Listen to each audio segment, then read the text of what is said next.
అంబటి రాంబాబు గారు వెంకటేశ్వర స్వామి గుడిలోకి వెళ్ళి బయటకు వచ్చాడు. బయటికి వెళ్ళి వచ్చిన అతను, ఏంటయ్యా బాబు హైకోర్టు చెప్పింది, సిట్ చెప్పింది నెయ్యిలో కల్తీ లేదు అని చెప్పి ఆయన మాడతా ఈ ఫ్లెక్సీ కట్టారని అడిగాడు.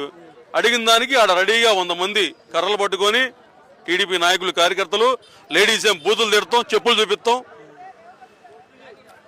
ఇక్కడ మందు గంజా తాగిన వ్యక్తుల్లాగా ఒక మాజీ మంత్రి మీద 30-40 సంవత్సరాల రాజకీయ చరిత్ర వ్యక్తి, రాజారెడ్డి దగ్గర, వంగవీటి మోహన్ రావు గారి దగ్గర, ఇప్పుడు జగన్ దగ్గర 3 తరాలు పనిచేసిన వ్యక్తి మీద మీరేదో చిన్నపిల్లడి మీద, ఏదో కార్యకర్తల మీద, తాగుబోతుల మీద వెళ్ళినట్టు వెళ్ళి లేడీస్ బూతులు తిడతాం, ఆడవాళ్ళు కర్రలు పట్టుకొని తిరుగుతాం.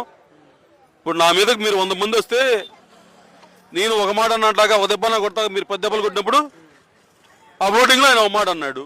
ఇక అన్నాడు అని చెప్పి మొత్తం రాష్ట్రం మొత్తం ప్రచారం చేసి విడతల వారీగా వచ్చి ఒక పక్క ప్లాన్, గుంటూరు నగరంలో బలంగా ఎవరు మాట్లాడకూడదు, వాళ్ళ ప్లాన్ అది.